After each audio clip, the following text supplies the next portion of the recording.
사도행전 10장 1절부터 11장 18절까지 이 내용은 총 66절의 내용이에요. 이 66절 내용을 지금 10장에서도 그리고 11장에서도 계속해서 이제 베드로가 이제 가이사라 지역에 가가지고 고넬료 이방인에게 복음을 전하는 내용을 반복해서 지금 기록하고 있는 것은 특별한 하나님의 의도가 이 속에 담겨져 있기 때문에 그렇습니다.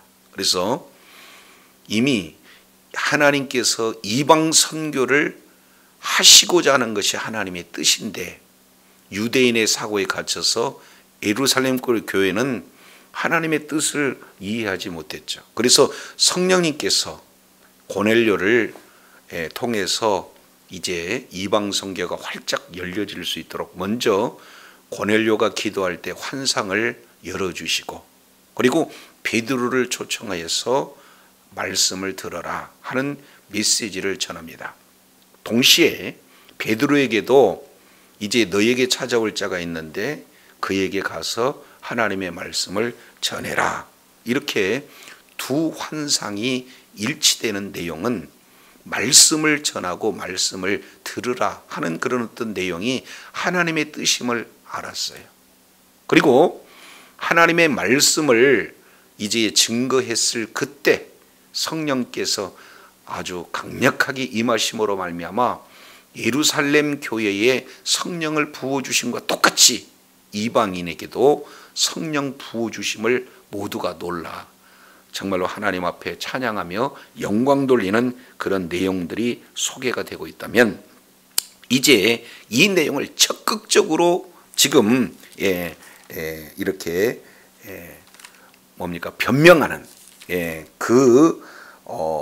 이방인에게도 가서 복음을 전했다는 것에 대해서 비난하는 자들에게 적극적으로 해명하는 그런 어떤 장면 속에서 아주 중요한 것은 내가 이 일을 하려고 하는 게 아니라 성령님께서 이렇게 하셨다. 그래서 성부 하나님께서 환상을 보여주시고 성자 예수님께서 지시하시고 그리고 성령님께서 깨닫게 하심으로 이 일들을 이렇게 이루었는데 내가 어떻게 하나님이 행하시는 일을 막을 수 있겠느냐 하는 내용들을 적극 변명하면서 마지막 이제 내용을 통해서 살펴보게 되어지면은 이제 11장 마지막 절 18절 이것이 전체적인 결론이 되겠죠.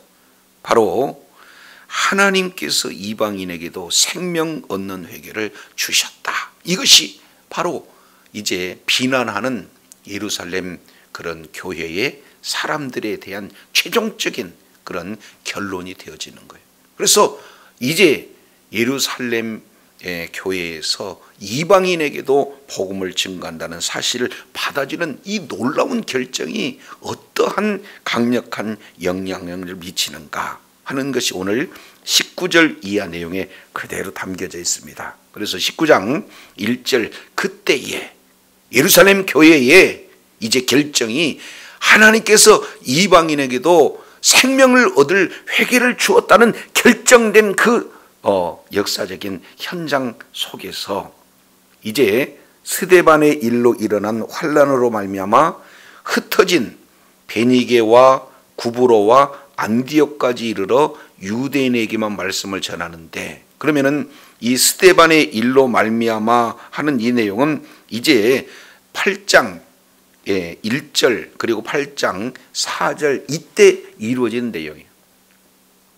예수 믿는 사람들을 각각 집에 찾아가 가지고 이제 다 끌어내는 그런 어떤 큰 환란 이런 내용의 모든 예루살렘 교회 성도들이 뿔뿔이 흩어졌어요. 근데 그 흩어진 사람들이 어디까지 갔느냐? 세 지역이 나오죠. 첫 번째 베니게, 두 번째 구브로, 세 번째 안디옥 이렇게 나와요. 여기서 베니게다라고 하는 것은 그 지중해 연안 바로 두로와 시돈 지역이 있는 레바논 지역을 뭐라고 하냐면 베니게, 지금 페니키아 이렇게 표현하고 있습니다. 자, 두 번째 내용을 통해서 보면 구브로, 여기는 그게 지중해 바로 인근의 섬, 구브로 섬, 이 내용을 얘기하는 거죠. 그리고 또 나타나는 게 뭡니까? 안디옥, 이렇게 나타나요. 이 안디옥, 그러면은 예루살렘을 중심으로 해가지고 점점 북쪽으로 흩어졌다라는 그런 내용들을 보게 됩니다. 그러면 이 지역 내용을 통해서 살펴보면은 예루살렘에서, 그리고 유대와 사마리아 지역, 그리고 이제 점점점 나타나는 그런 내용을 우리가 살펴봤더니, 빌립은 사마리아 지역에서 전하고 또 에디오피아 간다게 이 내시에게도 이렇게 전하지 않습니까? 그러면서 루다, 그리고 요빠, 가이사랴, 점점 이방인으로 향하고 있는 그런 가운데, 여기서 베니게, 구브로, 안디옥, 이 내용은 예루살렘에서 더 멀어지는 그런 순서들을 그대로 지금 표현해 주고 있는 내용입니다. 근데 여기서 이제 중요한 한 지역을 우리가 생각해 볼 수 있는데, 안디옥을 들을 수가 있어요. 그래서 여기서 이제 안디옥 교회가 세워지는 놀라운 역사가 나타나게 되는 거죠. 그때 3대 이제 도시 중에 하나가, 첫 번째 로마예요. 가장 큰 도시죠. 그리고 두 번째 알렉산드리아, 그리고 세 번째 안디옥. 그래서 이 안디옥은 약 무려 인구가 50만 정도 되는 큰 도시입니다. 3대 도시 중에 하나죠. 자, 그렇기 때문에 이방 선교의 굉장한 최적지로 표현돼요.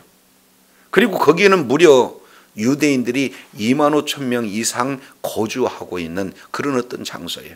그래서 예루살렘 교회 핍박이 이루어지니까 안디옥까지 갔잖아요. 이렇게 최적의 상태로 이제 선교하기 좋은, 전도하기 좋은 그런 지역으로 하나님의 섭리 가운데 갔으면은 복음이 증거가 되어야 되잖아요. 근데 문제는 20절 어떤 19절 하반절 내용을 보니까 어떤 표현이 나옵니까? 유대인에게만 말씀을 전했다. 여기서 중요한 것은요, 예루살렘과 온 유대와 사마리아와 땅끝까지 이르러 복음을 증거하는 것이 하나님의 뜻인데, 지역으로는 점점 멀어지고 있지만 아무리 지역이 멀어진다 할지라도 지금 대상이 누구냐 그 말이죠. 유대인에게만 도를 전한다. 그러니까 아직까지 그들은 뭐합니까? 유대인의 사고, 그 견관친이 깨지지 않는, 무너지지 않는 그런 상황이 놓여져 있다 그 말이죠. 자, 그런데 이런 상황 속에서 예루살렘 교회가 결정했어요. 베드로가 고넬료와의 만남을 통해서 적극적으로 이제 변론하는 내용 가운데, 내 뜻이 아니라 하나님의 뜻이, 바로 하나님께서 이방인에게도 생명을 얻을 이제 회개를 주셨다라는 이 결정이 그들에게도 증거되어지니까 엄청난 이제 파장이 나타나서 20절 내용하고 완전히 다른 결과가 나타납니다. 자, 19절에는 유대인에게만 전했어요. 그 최적 장소에, 동방의 이제 가장 아름다운 성이라고 일컫는 안디옥, 정말로 3대 도시라고 할 수 있는 그 안디옥, 유대인들이 가장 많이 거주하고 있다는 안디옥, 거기까지 가서 복음을 전하는 최적의 장소임에도 불구하고 선별적으로 유대인에게만 복음을 전하는 그런 안타까운 현상이 반전됩니다. 20절 내용을 통해서 보니까 이렇게 말씀하고 있어요. 그 중에 구브로와 구레네 몇 사람이 안디옥에 이르러 그랬죠. 그러니까 예루살렘에 와서 이제 복음을 들었다던 그 사람들이 다시 자기 고향으로 돌아갔는데, 그 중에 몇 사람, 성령께 붙들린 사람, 성령께 아주 민감하게 반응한 몇 사람, 이 사람들이 안디옥에게 이르러서 어떻게 전했습니까? 헬라인에게 도 말씀을 전했다. 주 예수를 전파했다. 이렇게 말씀하고 있어요. 유대인에게만 해서 헬라인에게도라는 이 내용은 완전히 어떻게 됩니까? 유대인의 갇혔던 그 사도가 완벽하게 깨지는 역사가 나타나는 것. 이것은 어디서 나타나는 겁니까? 11장 18절 이 예루살렘 교회의 결정을 통해서 이제는 흩어진 많은 사람들이 맞아, 예루살렘에서도 이런 결정을 내렸다면 우리가 굳이 유대인에게만 복음을 전하는 것이 아니라 헬라인에게도 이방인에게도 복음을 전해도 되는구나 해서 담대하게 지금 증거되는 최초의 이제 유대인의 사고가 완벽하게 깨지는 놀라운 역사를 지금 보여주고 있다 그 말이에요. 사고가 깨어지지 않으면 하나님께서 역사하시지 못해요. 저도 여러분도 성령에 민감해서 성령에 민감하게 반응하는 놀라운 그런 존귀한 자로 쓰임받기를 원합니다. 그랬을 때 우리 하나님이 얼마나 기뻐하셨던지 21절에 표현을 하고 있어요. 뭐라고 말씀하고 있습니다? 그러니까 주의 손이 그들과 뭐했다? 함께 하시면, 여기서 손이라는 것은 능력이에요. 하나님의 임재다 그 말이죠. 지금까지 주의 손이 함께 있다 하는 이 표현들을 쓰지 않았어요. 여기서 지금 주의 손이 함께 하셨다 이렇게 표현하고 있습니다. 주의 능력, 그의 주님의 은혜, 이 내용으로 우리 하나님께서 마음껏 제한 없이 일하시는 한 단어가 뭐냐면 주의 손이 뭐 하셨다? 함께하는. 정말로 하나님의 의도를 바로 깨닫고 성령에 민감하게 반응해서 주의 손이 움직이는 그런 복된 교회가 우리 교회가 되어야 될 줄로 믿습니다. 여러분들이 되어야 될 줄로 믿습니다. 여러분의 현장 속에서 주의 뜻을 이루는 말미암아 주님의 손님이 함께 있을 때 기적이 나타납니다.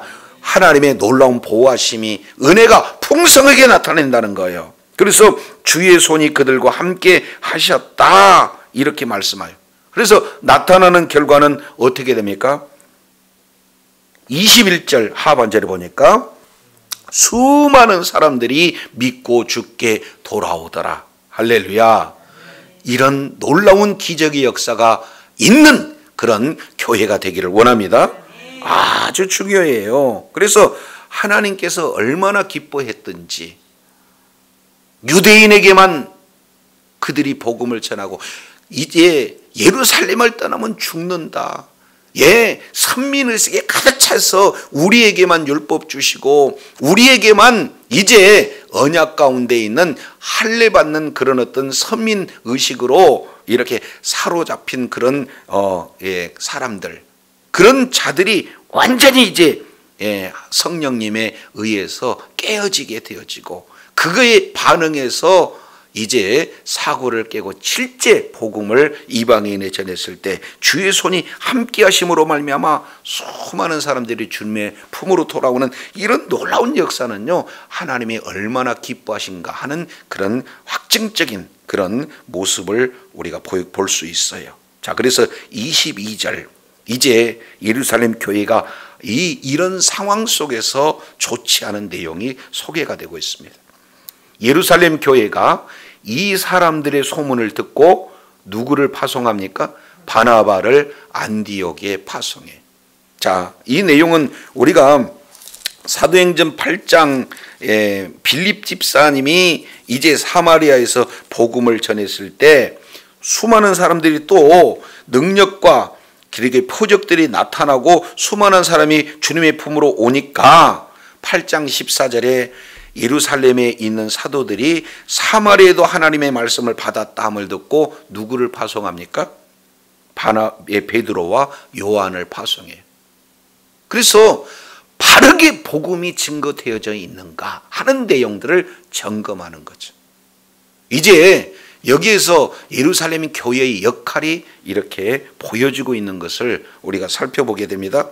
자, 많은 사람들이 주님께 돌아오는 이 내용이 사실은 하나님의 뜻인가, 합당한가, 성경적인가, 이런 내용을 점검할 필요가 있죠. 그래서 예루살렘 교회가 이제 바나바를 안디옥까지 파송하고 있는 그런 내용인데, 여기에서 이 바나바, 이 내용은 이를테면 언어를 두 가지 쓸 수 있는 사람이죠. 왜 그러냐면 이 바나바는 정통 유대인이면서도 정통 유대인이면서도 또 어디예요? 여기 지금 안디옥 출신입니다. 예, 여기에 개척한 사람이에요. 그러니까 그때 당시 이제 뭡니까? 헬라어도 능통한 자요, 히브리어 그때 쓰던 당시에 아람도 능통한 자예요. 그리고 자기 그런 어떤 고향으로 이렇게 했기 때문에 얼마나 적합한 인물인지 몰라요. 자, 그런데 왜 그러면은 사도를 파송하지 않고 바나바를 파송했는가? 이것은 이미 사도 베드로와 그리고 이제 고넬료를 통해서 이루어지는 연장선이기 때문에 이제 거기에 가장 합당한 인물 바나바를 파송하고 있는 것을 우리가 살펴봐요. 저도 여러분도 복음이 증거되는 곳에 주의 손이 함께함으로 수다한 사람들이 주님의 품으로 돌아온 그런 어떤 상황 속에 바로 우리가 간과해서는 안 되는 것은 이게 바로 성령의 역사인가, 하나님의 말씀의 근거에서 지금 이렇게 많은 사람들이 죽게 돌아오는가? 교회는 이런 것을 또 확인해 볼 필요가 있게 되어지는 거죠. 그리고 그에 합당한 사람을 가서 이제는 예수 그리스도를 믿어 구원을 받았지만 그들이 말씀으로 더 양육제 되어져야 된다 하는 그런 내용 때문에 이제 지도자 바나바를 정식으로 파송하고 있는 것을 보게 돼요.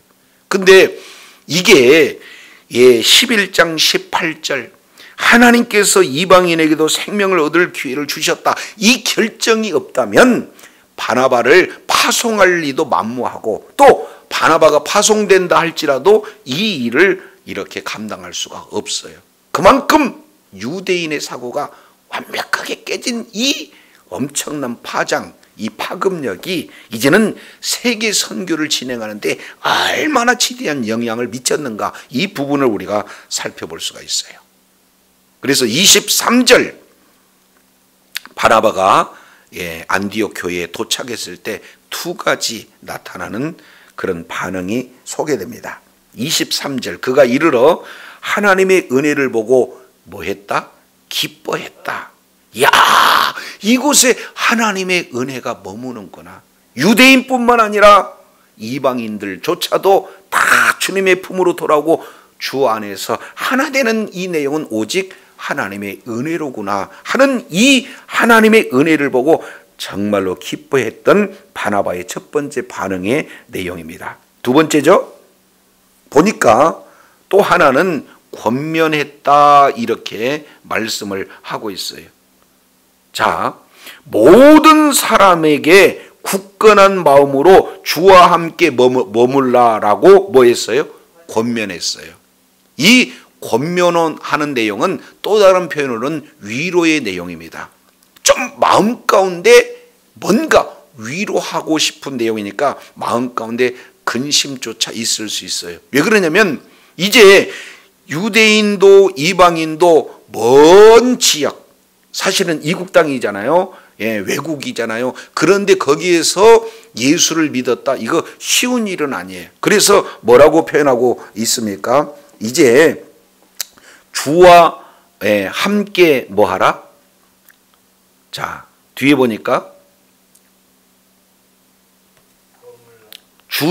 주님과 함께 머물라. 이 내용은 주님과 함께 머물라라는 이것은 주님과 함께 살아라는 거예요. 그러니까 어떻게 하든지 주님과 함께 산다는 것은 들락날락 하는 게 아니라 함께 사는 거잖아요. 그러니까 예수님을 믿었다, 다시 안 믿었다 이렇게 하지 말고 아예 주님과 함께 사는, 주님과 지속적인 관계를 유지해라는 권면을 하고 있는 거예요. 왜 그렇습니까? 그 앞에 실마리를 찾을 수 있죠. 그 내용을 보니까 뭐라고 말씀하고 있습니까? 뒤에 보니까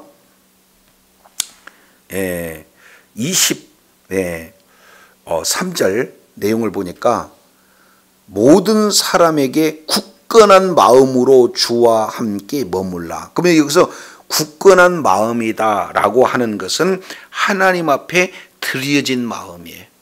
하나님 앞에. 그러니까 이 굳건한 마음은 지금 이제 그 예루살렘에도 예수가 그리스도라는 사실을, 그 복음을 증거했을 때 박해가 오잖아요. 그러니까 그 박해가 오게 되어지면은 주님을 떠날 수도 있으니, 박해가 온다 할지라도 주님과 함께 사는, 주님과 관계가 지속적으로 유지가 되는 그런 그리스도인이 되어야 된다라는 그런 권면의 말씀, 위로의 말씀을 진행하고 있어요. 한편으로는 너무 은혜에 감사하지만 앞으로 저들이 예수 그리스도를 믿는 믿음으로 말미암아 어려움 가운데 있다 할지라도 굳건하게 예수 그리스도를 믿는 믿음을 지킬 것에 대한 내용들을 말씀을 하고 있어요. 근데 이게 말로만 된다고 이게 이루어지는 건 아니잖아요. 그래서 취한 그런 내용이, 자 24절 왜냐하면이라고 덧붙여요. 자 왜냐하면 24절 바나바는 1번 착한 사람이다. 이 사도행전에서 유일하게 표현된 내용이 착한 사람. 그리고 두 번째 내용을 보니까 성령도 충만하고 믿음도 충만한 사람이다. 이렇게 말씀하고 있어요. 그래서 바나바는 여기에 가장 강조되어지는 내용은 뭐냐면 착한 사람. 이 착한 사람을 윤리도덕적으로 착한 사람, 그게 아니라 하나님의 성품을 소유한 자. 그래서 바나바는 별명 그대로 이제 많은 사람들에게 위로가 되어지는 거죠.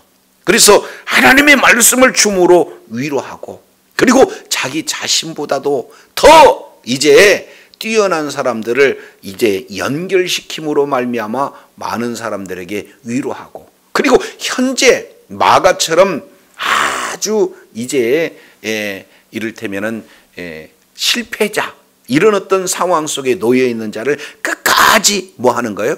주님의 품으로 이렇게 바로 설 수 있도록 위로해 주는 자. 사도 바울이 정말로 예루살렘 교회에 이제 사도들과 교제를 해야 되는데 알아주지 못했을 때 함께 손잡고 소개해 줌으로 말미암아 하나가 되고 연합이 되어질 수 있도록 위로해 주는 자. 이런 어떤 모습은 하나님의 마음이 아니고는 쉽지 않다 그 말이죠. 그래서 바나바를 뭐라고 배웠어요? 착한 사람. 저와 여러분 능력도 충만하고 믿음도 충만하지만 이런 바나바와 같은 착한 마음이 저와 여러분이 있어야 될 줄로 믿습니다. 이것이 사역을 가장 능력 있게 할 수 있는 그런 핵심적인 요소예요. 자, 그래서 예루살렘 교회는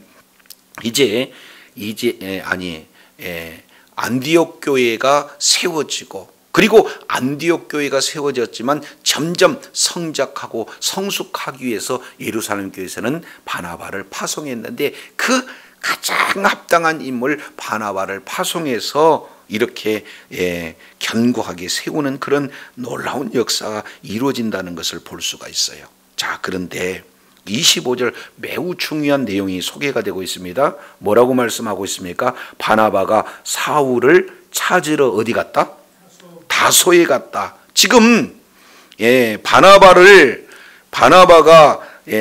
사울을 찾기 위해서 다소로 가는 이런 어떤 장면인데, 사울을 지금 보내는 그런 어떤 장면이 그 뒤에 소개가 되고 있잖아요. 사도 바울을 보내는 그런 어떤 장면. 자, 왜 그러냐면은 사도 바울이 예루살렘에 올라와서 예수가 그리스도라는 사실을 담대하게 뭡니까? 증거하니까 제자들이 이제 그를 어디에 가서 지금 보내냐면 사도행전 9장 30절 내용을 보니까 가이사라로 데려가고 다소로 보냈습니다. 그 기간이 무려 많은 기간이 흘렀어요. 어느 학자에 따라서는 이 기간이 7년이다 이렇게 보기도 하거든요. 그러니까 오랜 동안 지금 다소에 머물고 있는 사도 바울이거든요. 그러니까 거기 있는지 없는지도 몰라요. 그런데 이제 안디옥 교회의 담임 목사 바로 바나바가 이 무리들을 어떻게 하면 말씀으로 양육했으면 좋을까? 이 일에 나보다 더 탁월한 능력을 가진 자가 바로 바울이다, 사울이다라고 하는 바울이다, 이렇게 봐요. 왜 그러냐면 예루살렘에 와가지고 복음 전하는 것을 봤더니 엄청난 실력자요, 구약 성경에 능한 자요, 예수가 그리스도라는 사실을 너무나 가장 잘 설명할 수 있는 적임자라는 사실을 바나바는 알게 되는 거죠. 그래서 안디옥 교회 성도들의 이제 영적 성장, 성숙을 위해서 가장 필요한 사람이 누구냐? 사울이다. 근데 사울이 어디 있느냐? 다소에 있다. 적지 않는 거리거든요. 근데 오랜 기간에 사울이 거기에 있다는 정보 하나만 가지고 뭐 합니까? 사도 바나바가 사울을 뭐하러 갔다?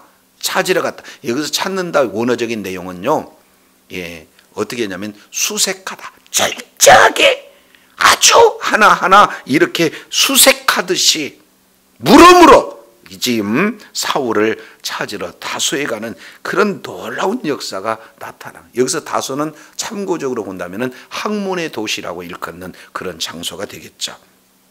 자, 그런데 여기에 26절 참 좋은 단어 나오죠. 만남에. 여기서 만난다는 것은요, 하나님의 섭리가 들어가 있는 단어입니다. 그래서 바울은 이제 다소에 있고 바나바는 먼 지역 다소까지 찾아가서 역사적인 만남이 이루어져서 이제 안디옥으로 초청합니다. 이것은 간단한 내용이 아니에요. 지금으로 본다면 자기보다 더 뛰어난 실력 있는 그런 자를 모셔서 같이 동역한다는 것은 사실은 착한 사람 바나바가 있기 때문에 가능한 거지, 그렇지 않고는 이런 일이 있을 수가 없어요. 자, 그래서 둘이 뭐 하느냐?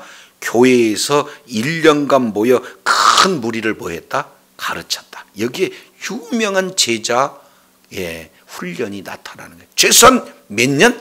1년 동안 교회에서 둘이 하나님의 말씀을 가르쳤다. 그랬더니 제자들이 안디옥에서 비로소 뭐다? 그리스도인이라 일컬음을 받았다. 여기서 크리스티아노스, 크리스티아노스, 이 내용은 크리스찬, 요 내용 얀, 요 내용은 뭐뭐에 속한 사람 이런 뜻이에요.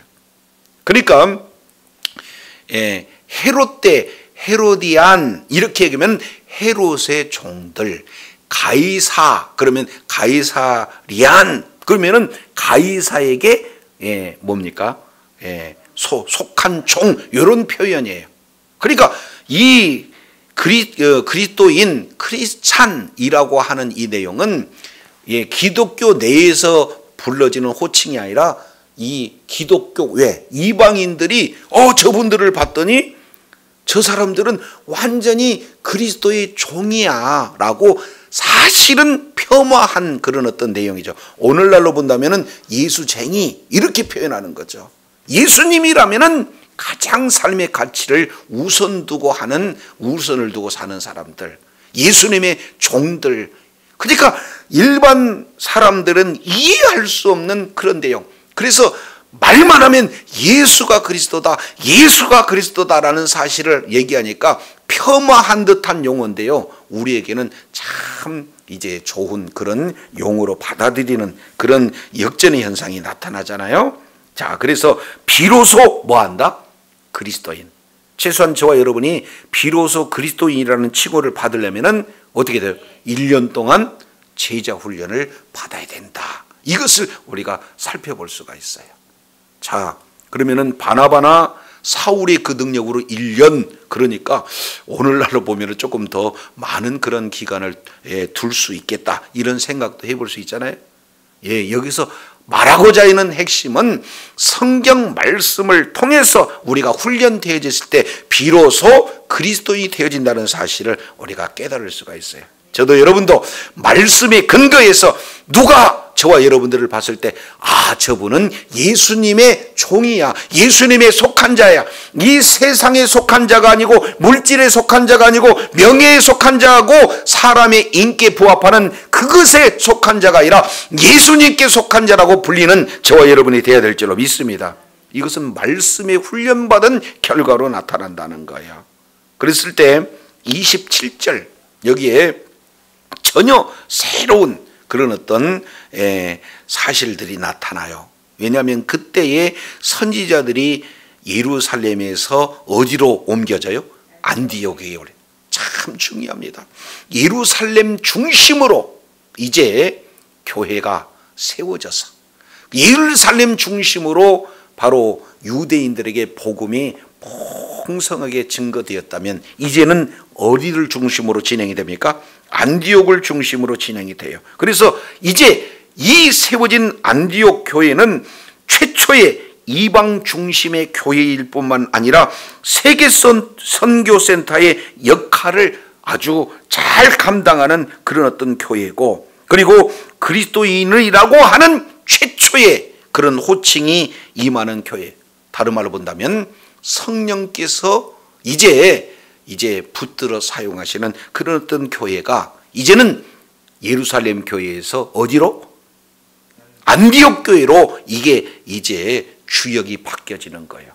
예루살렘 교회는 여전히 몇 사람은 이제 사도 베드로를 포함한 몇 사람들이 유대인의 사고에서 깨어져서 성령께 강권적인 역사로 말미암아 이제 유대인의 가지고 있는 갇힌 사고에서 깨어났지만 여전히 예루살렘 교회는요 유대인의 사고로 머물러 있기 때문에 이제는 세계 선교 중심 축에서 밀려나고 이제는 안디옥 교회를 중심으로 세계 선교가 이제 땅끝까지 이르러 이제 사도 바울을 통해서 13장 내용부터는 본격적으로 제1차 세계전도, 제2차 세계전도, 제3차 세계전도, 제4차 세계전도라고 하는 로마 선교에 이르기까지 어디를 중심으로 진행하는 거예요? 안디옥 교회를 중심으로. 저와 여러분요 여전히 갇힌 사고, 폐쇄된 사고, 견고한 그런 어떤 진에 갇혀져 있는 그런 사고가 되었다. 그러면은 이 예루살렘 그런 어떤 교회와 같은 그런 상황에 머물러 있을 수밖에 없어요. 그러나 성령님께서 이제 이렇게 선교를 주관하시는 그런 어떤 가운데 성령님의 민감하게 반응해서 성령의 붙들림 받아야 한다면 안디옥이 성령의 붙들림 받고 성령의 민감 교회가 돼서 이제 세계 선교의 주역이 됐던 것처럼 저와 여러분이 성령에 민감한 그런 복된 자리에 있어야 될 줄로 믿습니다. 그랬으니까 27절에 이제 수많은 사람들이 어디를 중심으로 몰려들어요? 안디옥 교회를 중심으로 몰려들어요. 그 중에 여기서 선지자라고 하는 것은 그때 당시에 순회 이제 복음 전도자들을 말하고 있어요. 많은 사람들이 마저 예루살렘 교회에서 하나님께서 이방인에게도 생명을 얻을 회개를 주셨다. 이 결정이 내어졌으니까 우리에게도 이제는 유대인뿐만 아니라 이방인에게도 복음을 전해야 되는데 이방인 중심의 교회가 어디냐? 안디옥 교회다. 그래서 많은 사람들이 이제는 안디옥 교회로 몰려오는 그런 어떤 역사가 나타나요. 그 중에 선지자 중에 한 사람 아가보라는 사람이 이제 성령으로 말하되 천하에 크게 흉년이 든다 이렇게 선포하고 있습니다. 이 지금 내용으로 본다면 오늘날 아주 이제 영향력 있는 이제 목사님이 와서 집회한다 그러면 많은 사람들이 몰려들잖아요. 그 속에서 메시지가 선포되는 그런 어떤 내용이기 때문에 굉장히 영향력이 있어요. 근데 그 메시지의 핵심이 뭡니까? 이제 흉년이라는 것을 예언하게 되어지고 그것이 예언이 그대로 이루어진 거예요. 근데 여기서 우리가 염두에서 볼 수 있는 내용은 28절 자세히 보시기 바랍니다. 흉년이 들었다는 거예요? 앞으로 흉년이 들리라라고 예언하고 있는 겁니까? 그렇습니다. 아직 흉년은 오지 않았는데 앞으로 흉년이 오게 되는데 그때는 언제냐? 글라우디오 때다. 이 내용은 실제 21장 9절부터 14절에 이루어져요. 이때 예언이 그러니까 앞으로 먼 이제 현재로 보면은 미래의 시점에서 이런 일들이 일어난다는 거예요. 그러면은 그 예언의 말씀을 듣고 안디옥 교회 성도들은 어떻게 반응했는가? 29절 참 중요합니다. 자, 29절 제자들이 각각 그 힘대로 유대에 사는 형제들에게 뭐 하기를? 부조하기로 작정했다. 예, 이게 바로 그리스도인의 삶의 모습의 전형을 한 가지 예를 들어서 설명해요. 아니 갑자기 지금 복음을 전하는 자들이 유대에게만 전하는 게 아니라 헬라인에게 전했다. 그 내용을 예루살렘에서 바나바를 파송했다. 근데 이 바나바는 이 엄청난 중차대한 이런 어떤 상황 속에서 조금 더 잘 보세요. 21절 수많은 사람들이 믿고 주님께 돌아옵니다. 그런데 24절 보니까 더 큰 무리가 주님께 돌아와요. 이것은 복음 전하는 자들을 통해서 많은 자들이 돌아왔지만은 착한 사람, 믿음과 성령이 충만한 사람, 위로의 그런 어떤 아들이라고 일컫는 바나바 사역을 통해서 하나님께서 더 많은 사람들을 붙여주니 혼자 감당할 수가 없어서 다소이까지 찾아가 가지고는 그 적임자 사도 바울을 불러들이는 이 내용은 흐름상 맞잖아요. 그런데 갑자기 선지자들이 나타나서 흉년 든다는 이 예언이 무슨 내용일까? 그 내용의 답이 29절 나왔다 그 말이죠. 1년 동안 하나님의 말씀을 가르쳤더니 그들이 말씀으로 양육받아서 많은 주변 사람들이 봤을 때도 저 사람들은 그리스도인이라고 칭함을 받는 그들의 삶은 무엇일까? 예언의 말씀, 하나님의 말씀에 반응해서 이제 내가 하나님께 받은 은혜가 있으니 이 받은 은혜를 다시 돌려드리고자 하는 그 내용이 뭘로 나타났습니까? 예루살렘에게 부조를 드리겠다 하는 그런 어떤 내용으로 말씀을 하고 있습니다. 이것을 훗날 사도 바울은 로마서 15장 내용을 통해서 26절에 25절 이렇게 얘기해요. 그러나 이제는 내가 성도를 섬길 일로 예루살렘으로 간다. 왜냐하면 마게도냐 아가 사람들이 예루살렘의 성도 중에 가난한 자를 위해 기쁘게 열마를 동정했기 때문입니다. 그들이 기뻐서 하였거니와 또한 그들은 그들에게 빚진 자니 만일 이방인이 그들에게 신령한 것을 나눠 가졌으면 육의 것으로 그런 것을 섬기는 것이 마땅하다. 이렇게 지금 표현하고 있는 거예요. 이제 예루살렘을 통해서 복음을 전했는데 그 받은 은혜가 크니 이제 예루살렘에 흉년이 들어서 너무 어렵다는 이 소식을 앞으로 이 내용들이 진행이 된다면 우리가 지금부터라도 그들을 위해서 이렇게 구제하는 것이 좋지 않겠느냐 하는 내용이 그리스도인의 지금 나타나는 한의 삶의 내용이에요. 다른 말로 본다면 말씀대로 살고자 하는 생활의 그런 어떤 열매를 그대로 보여주고 있어요. 저도 여러분도 말씀으로 훈련받고 이제 더욱 성장 성숙이 되었다. 그러면은 이제 주변에 연약하고 주의 사랑의 손길 섬김의 대상이 있다 그러면은 주의 사랑으로 섬기고 사랑하는 실천하는 그런 삶이 바로 말씀을 가진 생명으로 가진 자의 삶이 모습이 생활 속에서 이렇게 아름다운 향기로 드러나는 그런 복된 사랑하는 자녀들이 되어진 줄로 믿으시기를 바랍니다. 말씀 실천의 삶은요 우리들이 마땅히 해야 할 그런 내용이에요. 그래서 이제는 예루살렘이 말씀을 증거해서 이제 이방으로 흘려버렸다면은 이제는 오히려 역전 현상이 나타나는 거죠. 하나님의 말씀 복음을 받아서 하나님께 은혜 받은 사람이 오히려 이제는 예루살렘을 구제하는 그런 중추적인 그런 어떤 교회로 탈바꿈되어지는 모습을 보게 되었어요. 자, 그래서 30절 보시겠습니다. 이를 실행하여 바나바와 사울의 손으로 장로들에게 뭐하였다? 보냈다. 여기서 장로들이라는 것은 사도들을 표현하고 있는 거예요. 예루살렘 사도들에게 가서 교회에게 그대로 지금 표현을 진행하고 있는 거죠. 오늘 내용을 통해서 살펴보면은 이렇습니다. 자, 19절, 20절. 이제 가장 핵심은 18절입니다.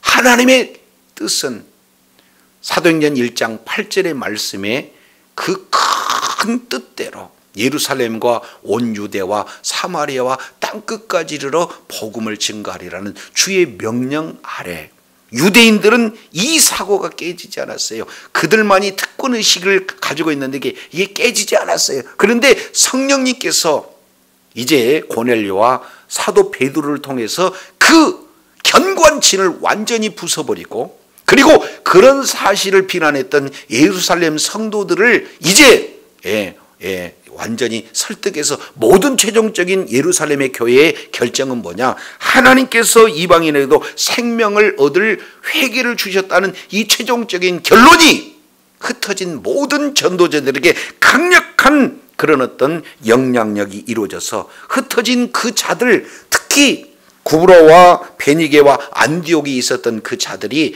유대인에게만 복음을 전하는 것이 아니라 이제는 뭡니까? 이방인에게도 복음을 전하는 그런 완전히 변화되는 그런 놀라운 역사가 나타났다 그 말이죠. 그래서 흩어진 그곳에 유대인과 헬라인 가릴 것 없이 모두가 다 구원을 받아야 됐다는 그런 믿는 믿음으로 복음 증감으로 많은 이들이 주의 품으로 이제 주님의 놀라운 역사로 돌아오는 역사가 나타났다는 거예요. 자, 이런 내용에 그러면 교회의 역할은 뭐냐? 그게 바른지 성경적인지 성령의 역사인지 교회는 확인하고 지도할 수 있는 그런 어떤 일들을 진행해야 된다는 거예요. 그 중에서 가장 적합한 인물, 이제 유대교회 예루살렘 교회의 형편도 잘 알 수 있고 또 이방인 교회 안디옥 교회 형편을 잘 알 수 있는 바나바를 파송을 했는데, 바나바가 보신 하나님이 주신 은혜에 기뻐할 뿐만 아니라 지금 주어지는 환경 속에서 예수님에게 끝까지 붙어서 예수님과 유기적인 관계를 진행해야 되는데, 이러려면 말씀이 그들을 뒷받침이 되고 말씀을 통해서 성장 성숙해야 되는데 나 혼자 할 수가 없으니 어떻게 돼요? 동력하는 그런 놀라운 역사가 나타나는. 이러기 위해서 바나바는 자기의 기득권 다 내려놓고 자기 특권 다 내놓고 자기의 명예 모든 거 다 내려놓고 자기보다 더 뛰어난 사도 바울에게 가서 요청해서 동력해서 그들이 협력함으로 말미암아 1년 이제 말씀으로 집중했더니 많은 이들이 그리스도인으로 성장되어지는 놀라운 역사가 있게 된 줄로 믿습니다. 그러면은 그리스도인이라는 사람, 불리는 사람들의 삶은 어떻게 되는가? 하나님의 말씀에 순종해서 네것 내 것이 아니라 여기서 보니까 뭐라고 그래요?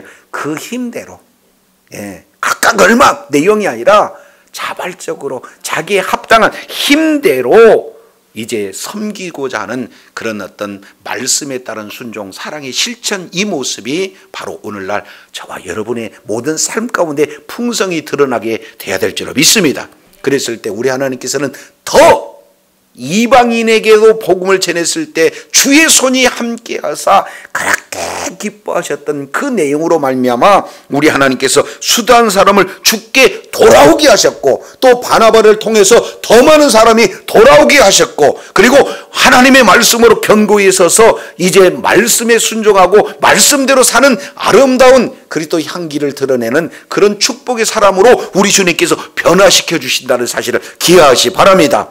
늘 하나님의 뜻을 이루고 하나님의 손이 움직이심으로 말미암아 변화된 크리스찬으로 많은 사람들에게 영향력을 주고, 그리고 그 사람들을 통해서 더 많은 사람이 주님의 품으로 올라와 주의 뜻을 이루고 주님의 나라가 확장하는 일에 존귀하게 쓰임받는 저와 여러분이 되어야 될 줄로 믿습니다. 기도하겠습니다. 하나님 아버지 감사합니다. 오늘 또 말씀을 통해서 살펴보았더니 하나님의 뜻이 예루살렘에만 머무른 것이 아니라 이제 땅끝까지 이르러 이방인에게도 복음이 증거되는 사실을 예루살렘 교회에서 결정된 내용을 가지고 더 담대히 복음을 증거했을 때 우리 하나님께서는 정말로 기뻐하시면서 주의 손이 이제 함께 하심으로 말미암아 더 많은 영혼들을 주님의 품으로 이끄시는 우리 하나님의 놀라운 일하심을 살펴보게 됩니다. 또한 이제 교회의 역할, 그리고 바나바의 역할, 함께 합력하여서 바나바와 사도 바울의 역할을 통해서 이제 비로소 그리스도인이라 칭하는 최초의 그리스도인의 그러한 아버지 하나님의 표현이 나타나고 그의 합당한 삶이 무엇인지 말씀에 따른 순종의 삶, 아름다운 열매 맺는 삶이 무엇인지 오늘 또 말씀을 통해서 일깨워 주셨사온즉 우리가 더 하나님의 뜻을 이루고 정말로 하나님 나라 확장하는 일에 존귀하게 쓰임받을 뿐만 아니라 늘 삶의 현장 속에서 성령에 민감하게 반응하고 더욱 합당한 아름다운 결실을 내므로 말미암아 주님을 기뻐하고 주의 손이 함께하는 축복의 통로로, 능력의 통로로 존귀하게 쓰임받는 주의 사랑하는 자녀들 다 되게 하여 주시옵소서. 우리 구주 예수님 이름으로 기도드립니다. 아멘.